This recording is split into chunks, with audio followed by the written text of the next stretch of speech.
Today we're going to discuss about rapid flavors of spanning tree.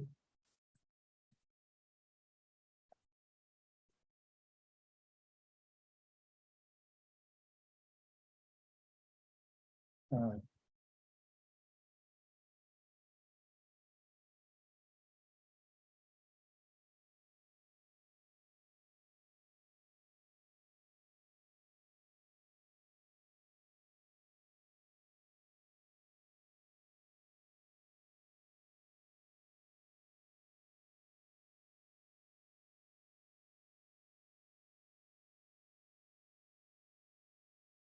okay, before we talk about these flavors of the spanning tree, we will start understanding what are the drawbacks of the spanning tree. Okay.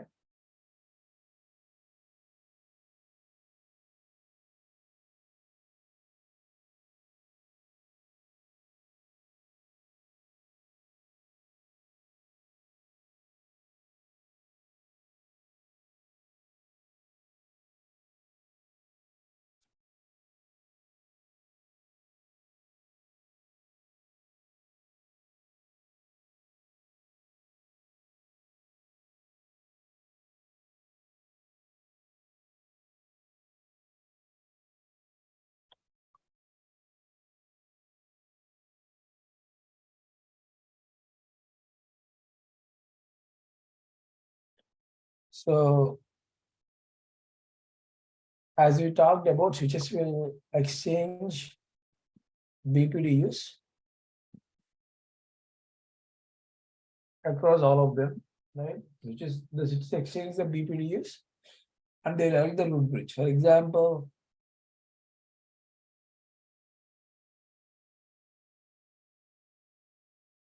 priority is 100, priority is 200, priority is 300. So we all know that this one will become the root bridge.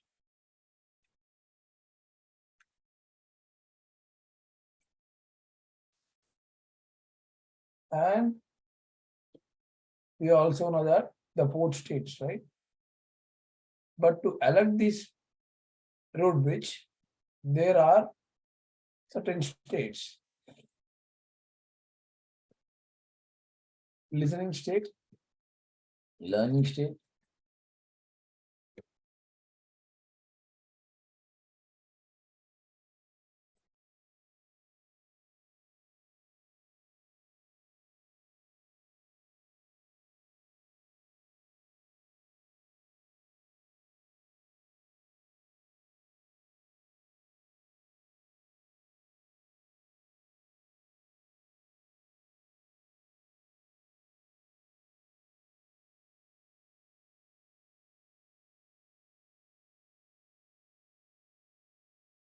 so in spanning tree, there are 5 states that will help to elect the root bridge. Okay.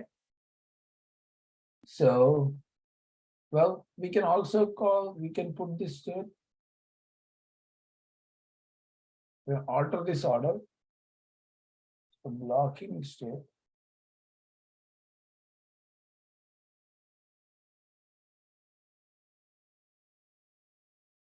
Also call it as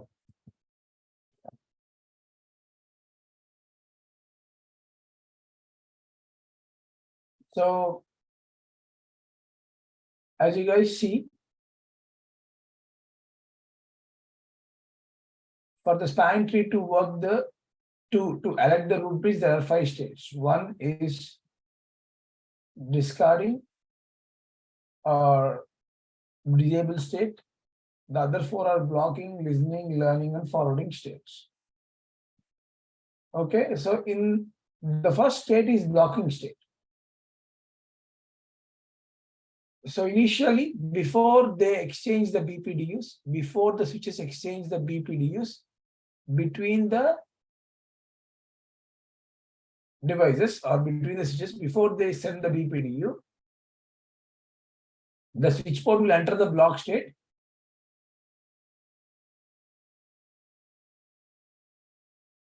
And the port discards the frame from the attached network, which will be switched from another port for forwarding.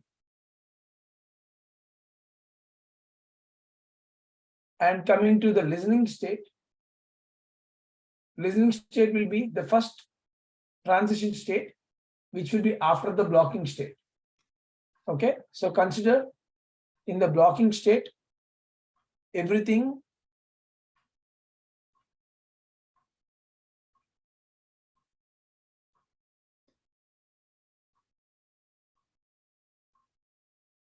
is not forwarding the BPDU. In the blocking state, no one is forwarding the BPDU. They're just sitting there as individual switches.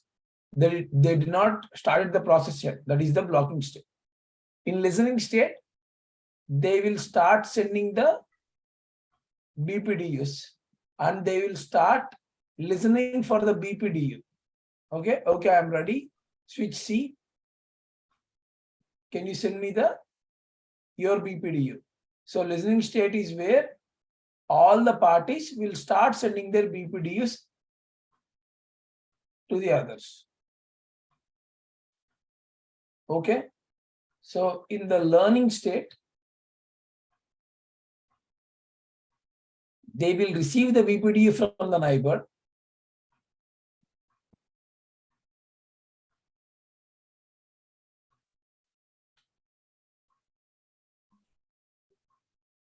Right? So in the learning state, they will receive the BPDU from the neighbor and they will understand the priorities. Okay, my priority is 100. My partner priorities are like 200, 300. Similarly, my priority is 300. My partners are 200, 200. My priority is 200. My partner priorities are 100 and 300. So everyone knows everyone priorities in the learning state. In the forwarding state, port elections will start happening. The designated ports, root ports, and alternative or blocked ports will be decided. And in the discard or disabled state, one of the port will be blocked, or one of the port will be in shutdown. I'm sorry, in a blocked port, or in an alternate port or blocked port. So don't get confused with the blocking state versus blocked port. Blocking state is where every switch, this is the first state, right? So every switch does not start sending the BPD yet. But in the discard or disabled state, where it disables one of the port, which is called as blocked port. So why I explained all of this is, this whole process will take 30 to, 50 seconds, almost 50 seconds. So if you consider this as like 2 to 3 seconds, it's preparing for sending a BPDU. This will take 15 seconds for sending the BPDU, and listening will take another 15 seconds. And forwarding will take, it really depends on how much, how many switches are in the, every switch learning the BPDU from the other switch. It depends on how many switches are in the network, but it roughly takes 5 seconds. And it will take, to discard, it will take another 5. So roughly 50 seconds is taken here to complete this action. Okay. So this is not feasible because let's say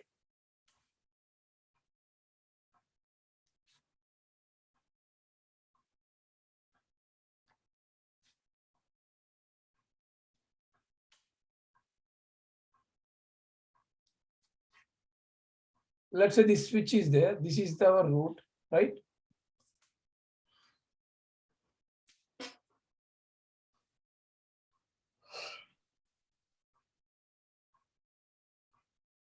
This switch is our root. Okay. So what if this switch go down, right? For a second, the switch went down.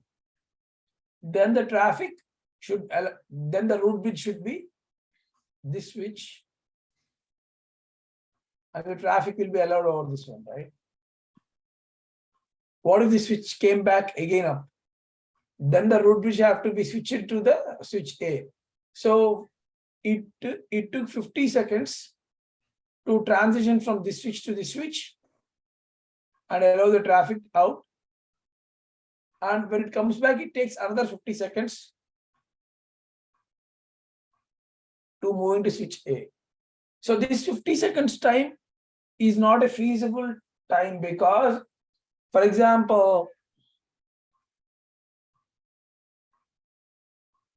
if a switch went down and if the users are waiting for to browse their internet and they get an outage of 50 seconds, which is not great. Everyone will start complaining the internet went down for 50 seconds. And for example, some bank transactions, some trade kind of transactions, or some real-time transactions that are very involved with the time sensitive, like money withdrawal, healthcare services, like that, right?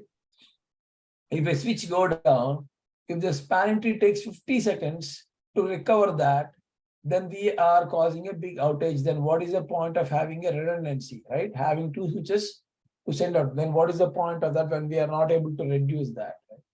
So that is not a good condition. That's why we went to the rapid spanning tree. Okay. So what does the rapid spanning tree do differently here? Okay. Let's talk about it.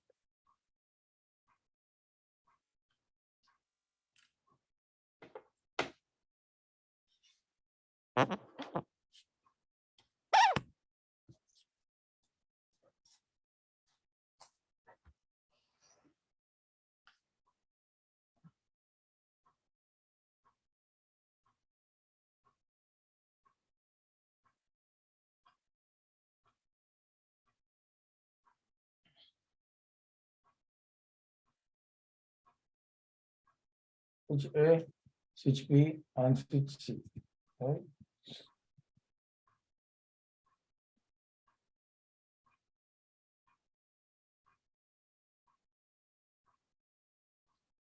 Okay, in the rapid spanning tree, as the name itself indicates, it will be faster than spanning tree. So that is why it is called rapid spanning tree. Why it is faster? So in rapid spanning tree, instead of waiting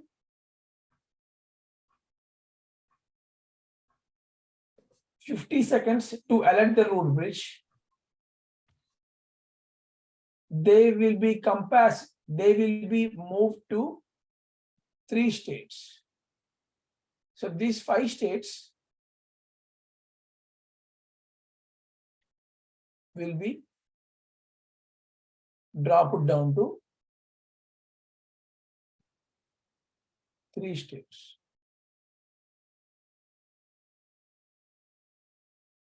One is discarding state.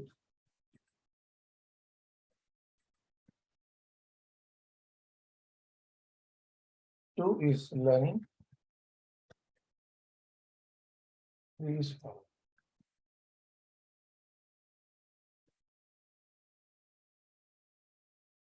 Okay, so the blocking and listening,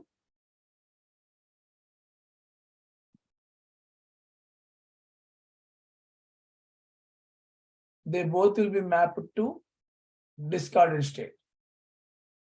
The learning state will be mapped to the learning state. And forwarding mapped to the forwarding state. In the same state, the disabling will be continued. So how does the blocking and listening will be mapped to the discarding state? So here in this, whenever the spanning tree election starts, okay, they will start sending and receiving the BPDU at the same time. It does not send the BPDU for one time and waits and then listens the traffic back. It will immediately start listening, and also it will immediately start sending the BPDU from the switch itself. It does not have to wait 2 seconds in the blocking state and then start sending its BPDU, wait for 15 seconds, and then receive the BPDU. So this 30 seconds is generally waste of time because it's a full duplex, it can start sending the data and also receive sending the data, BPDU at a similar time. So this whole process will reduce the time to almost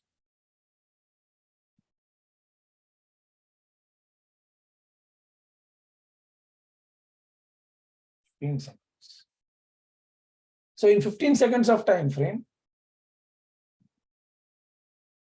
switch will start sending the BPDU and receive the BPDU, and in another less than 5 seconds,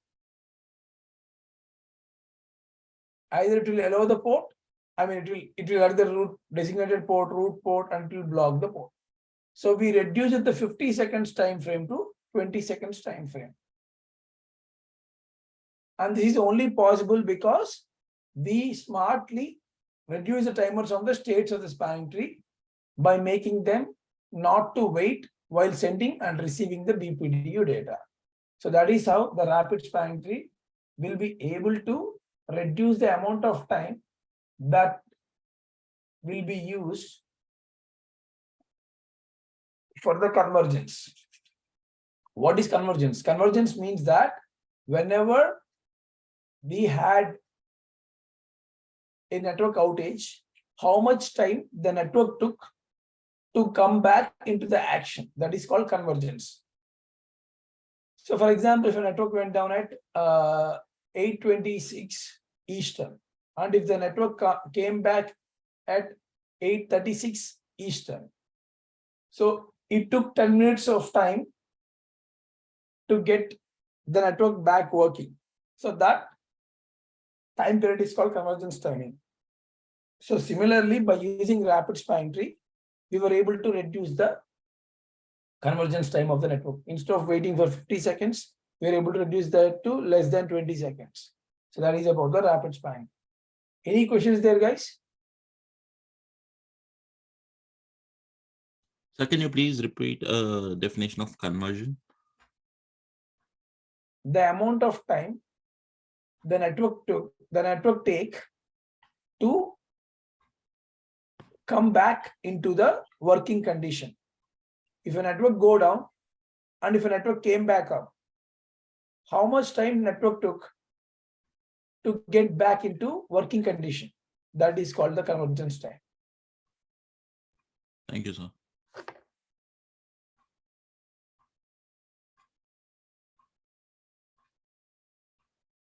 Any questions on rapid spanning tree?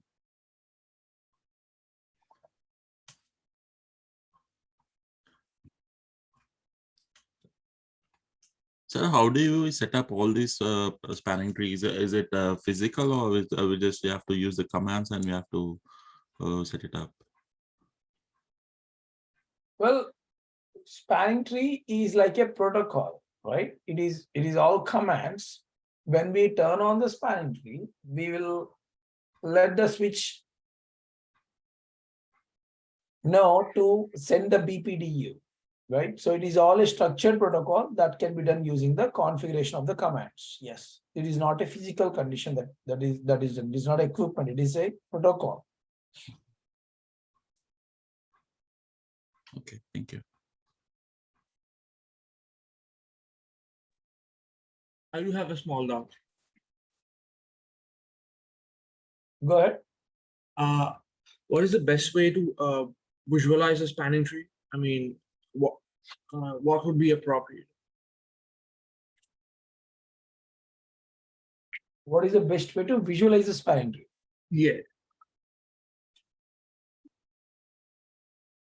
Visualize in the sense in a picture notation. Kind of like that. I mean, when in use.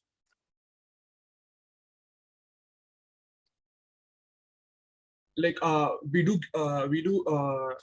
give some commands, a certain commands, right? But how can we check the process? I mean, visually.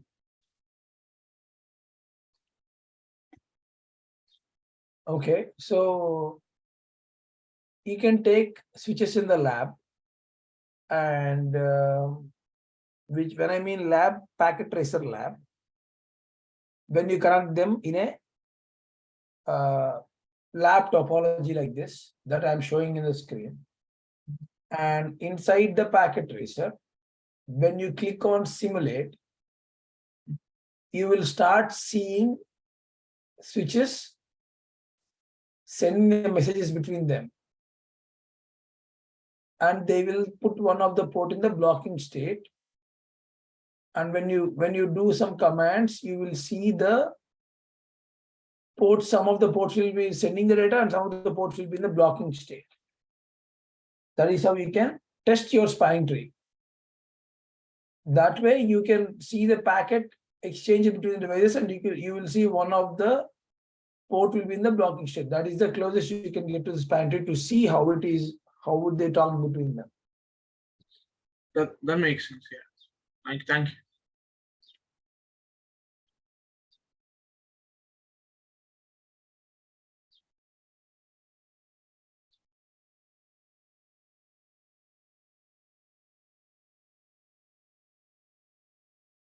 Okay, then if you don't have any questions, we'll move on to the per VLAN spanning tree. Before we move on to the per VLAN spanning tree, what is a VLAN, guys?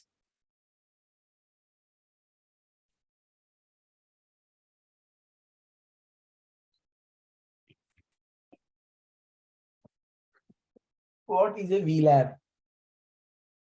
VLAN is a virtual area network. Okay, what does it do?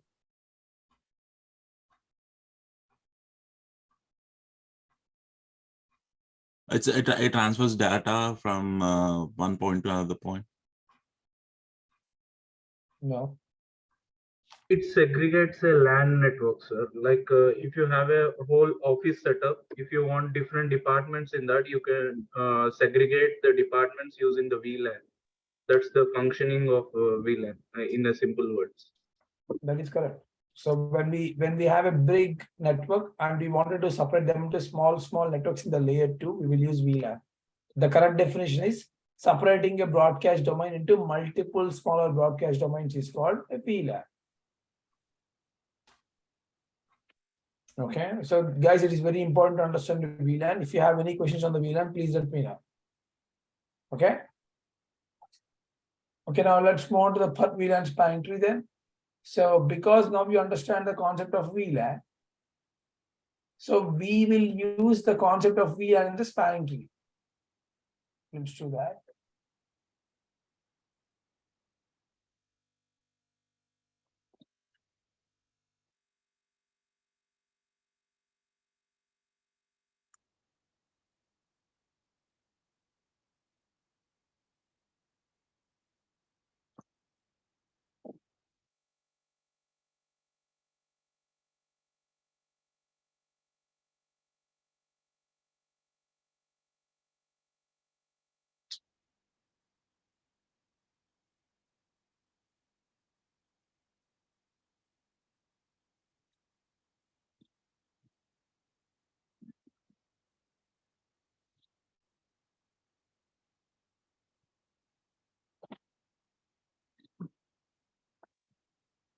So as you guys know, let's say there are two VLANs on this, you created two VLANs on this switch. Let's say VLAN 10 for management, VLAN 20 for HR.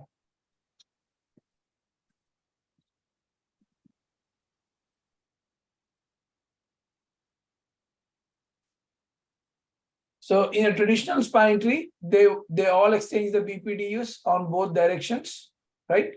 Switches will exchange the BPDUs in both directions, and they'll elect the root bridge. Okay. So let's say this is 10 priority, this is 20, or 30, this is 30, and this is 20. Okay.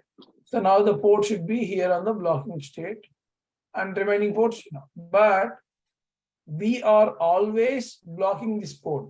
The traffic is always going via this port and going out to the internet. Okay. Similarly, if someone from here connected switch, if they want to go, they will use this link and then go to the internet via switch A. But we are not actively using this link. For example, if someone connects to switch C and they wanted to go to something connected on the switch B, they have to go to switch A, go back to switch B, and then go to the destination. So this is adding an extra hop to go to the actual destination.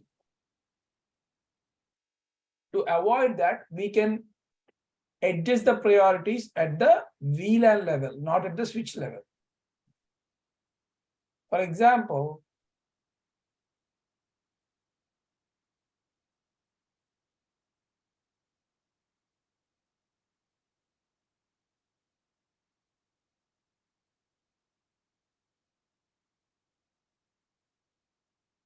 VLAN 10 or VLAN 10 has a priority of 100.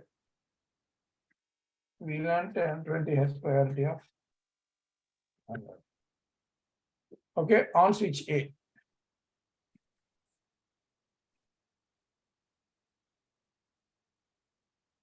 Okay. Let's see, this is, let me do it here.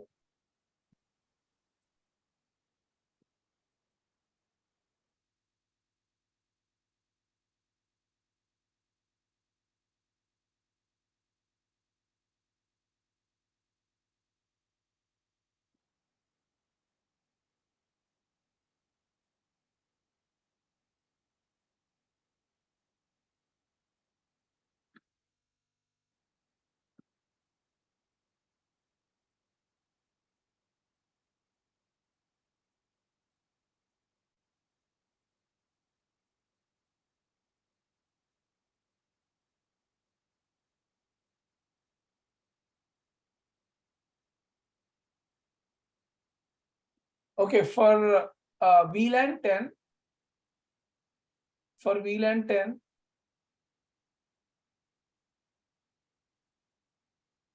root bridge will be switch A because of the lowest priority 100. This is 200 and this is 300. For VLAN 10, this one will be the root bridge. But for VLAN 20, this is 200, but the priority here is 100. So this one will become the root bridge. Okay. So we are separating the span tree domain root bridges into different root bridges, correct? So for VLAN 10, this port will be in the blocking state. But for VLAN 20, this port will be in the blocking state. So if someone wants on the management team wants to talk to someone in the management here, which is a VLAN 100, VLAN 10 communication. So here the traffic comes from here, go to VLAN 10, attachment to the VLAN 10. And because the traffic is allowed on the VLAN 10 here, it goes here and then goes here. But what if someone in HR wants to talk to someone in HR here? For VLAN 20, this port will be blocked because this is the root bridge. So the traffic has to go to from here and then go here and then reaches here. So what are we achieving here? So instead of always blocking one single port, we are using the resources well. Some traffic we are sending via this link and some traffic we are sending via this link. We are not always blocking a single port and making the spanning tree to block one port all the time. We don't want spanning tree to block always a single port. We wanted the spanning tree to separate them in terms of VLANs and block one port and allow another port. Any questions or any issues with understanding this concept?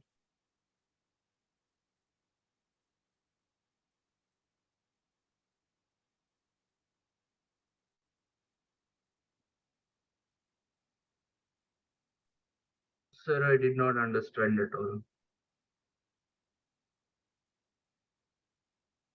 Did you understand the concept of assigning priorities? No. Did you understand how does a spanning tree elect a root bridge? Yeah, that I understand how it looks like. Right? So instead of electing at the switch level, we are electing the root bridge at the VLAN level.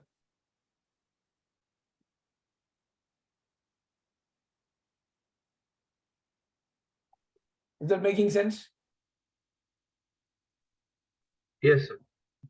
Following. So, for example, when there are two switches, okay,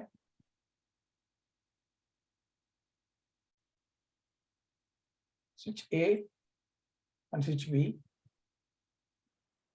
Consider, let's not consider these as switches now. Let's say this is a destination A, destination B. Consider there are two paths. To make it more simple, consider this as maybe Dallas, Texas, and this is Austin, Texas. Okay. Let's say there are 100 cars in Austin. You separated them in 100 cars into two groups. One group is luxury cars, and the other group is economy cars. Okay. So luxury cars are 50 and economy cars are 50. To send these luxury cars, you will always use this link to go to the Dallas, and you will always put this road in maintenance. Similarly, to send other 50 cars, you will send them here via this link. But for these 50 cars, this road will be in maintenance. They cannot go. So this kind of separation we will do in the VLAN basis. When we are sending the packets for this VLAN 100, we will always use this link because this is the root bridge. And this is a non-root bridge. It will always block this port. Am I making sense now? Sir, how the root bridge in this concept is decided? Like there should be in general there should be only one root bridge in this spanning tree, right? In this per VLAN spanning tree, there are like multiple root bridges according to the perspectives, right? No, there will be one root bridge per VLAN. For every VLAN, there will be one root bridge. Understood. Okay. I was thinking in general, but yeah, VLAN virtual, yes. Understood. Okay. Any other questions there? No, sir.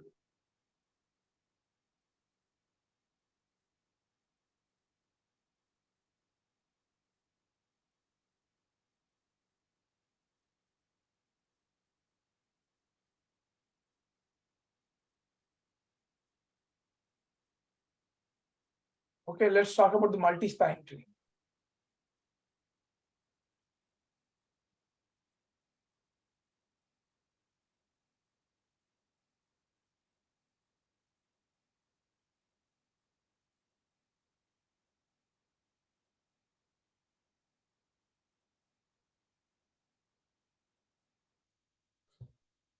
So what would be the time period for this to complete, sir? For rapid spanning tree, that you say it would be 20 seconds, and how much would it be for per VLAN spanning tree? Per VLAN spanning tree does the same as the spanning tree in terms of timers. Okay. but it is doing it at a VLAN level, right? So all the VLANs will be doing electing the root bridges per VLAN. Okay.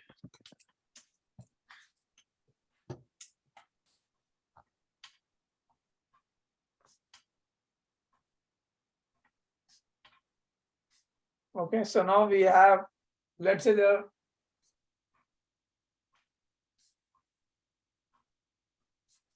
10 VLANs or 100 VLANs or 200 VLANs or 300 VLANs.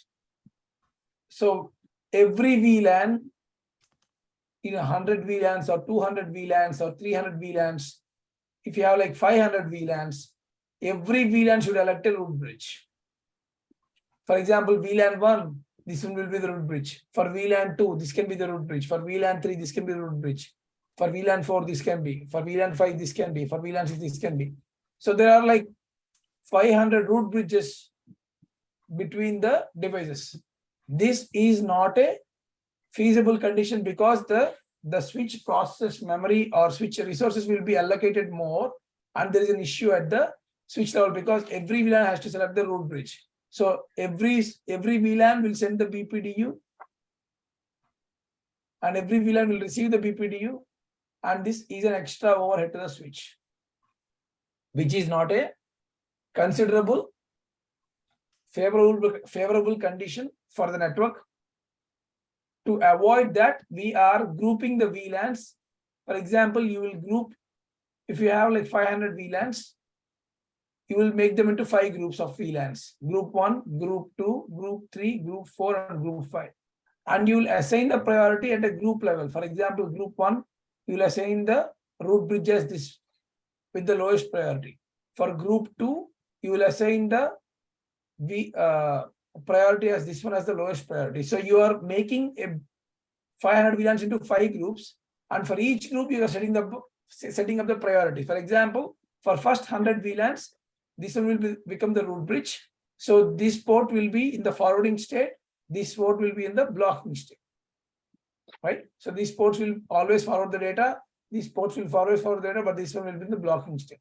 Similarly, for the next 500 ports, next 100 ports, for the next 100 ports, this one will become the root bridge. So this one will be allowing the traffic, and this one will be allowing the traffic, but this one will be the blocking the traffic. So grouping the spanning tree into multiple groups and assigning the priorities is called multi-spanning tree. Why we are doing that? To reduce the resources that are used on the switch, we are using the multi-spanning tree. So if you consider today's old network, in today's world, people use multi-rapid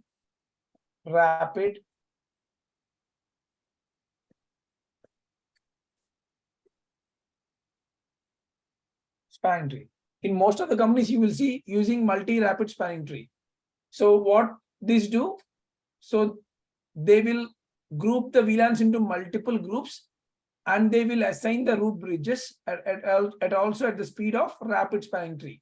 So we know the rapid spanning tree will make them into lesser time frames, and the multi-spanning tree will make the VLANs into groups. So they consider the best spanning tree actions into one spanning tree, which is called multi-rapid spanning tree. So they will use the best features of spanning tree and they will use it. So that is about the multi-spanning tree. So to summarize, in spanning tree, the timers are longer. To reduce the timers and to increase the convergence time faster, the rapid spanning tree came into the picture, where in the rapid spanning tree, the timers are reduced. Per VLAN spanning tree is, because we always block a single link on the spanning tree, it is not a feasible condition, or it is not a usable condition in the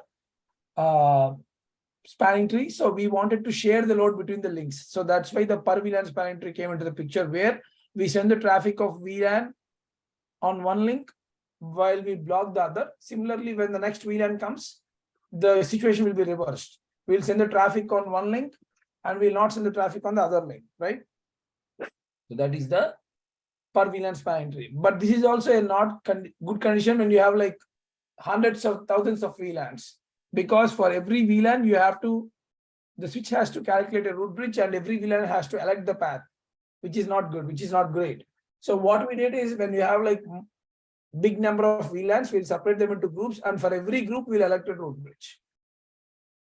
So that is the summary of the what we discussed till now in today's class. Any questions or any concerns on those topics?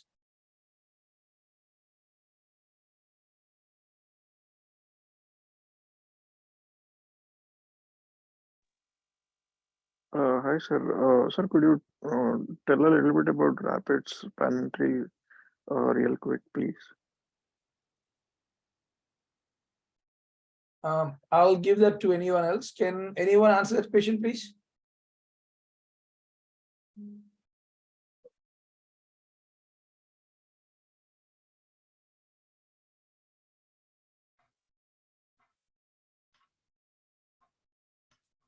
Avinash, can you answer that?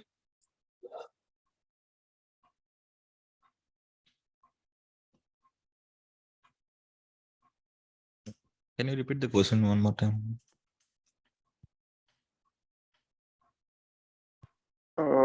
Can you tell a little bit about rapid spanning tree? Rapid.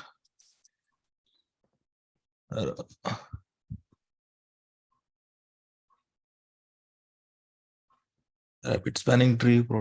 Rapid spanning tree is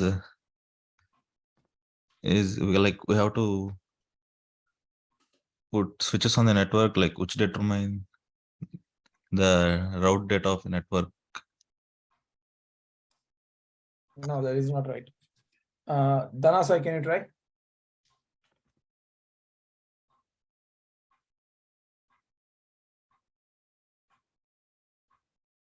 So may I?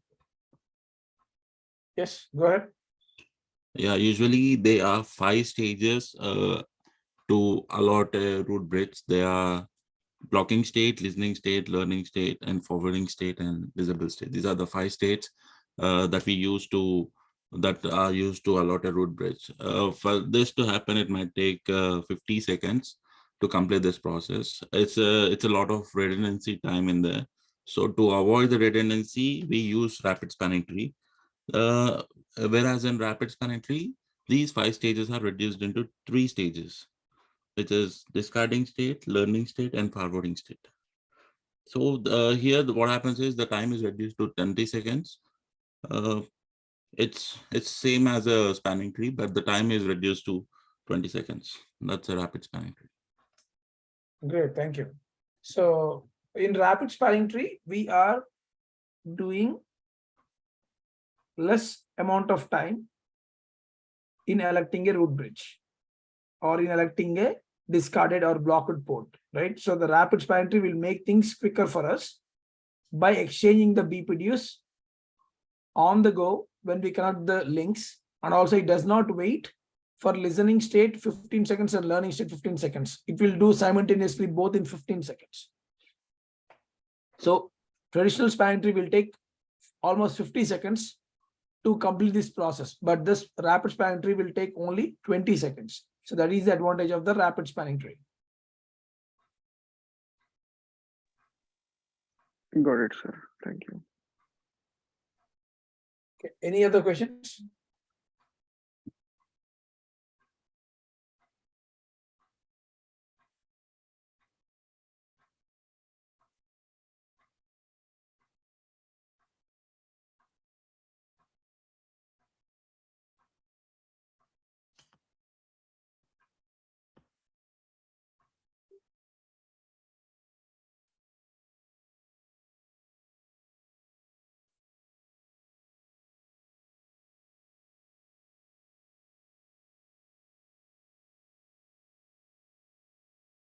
Okay, guys, if you don't have any other questions, I'm gonna stop the class there.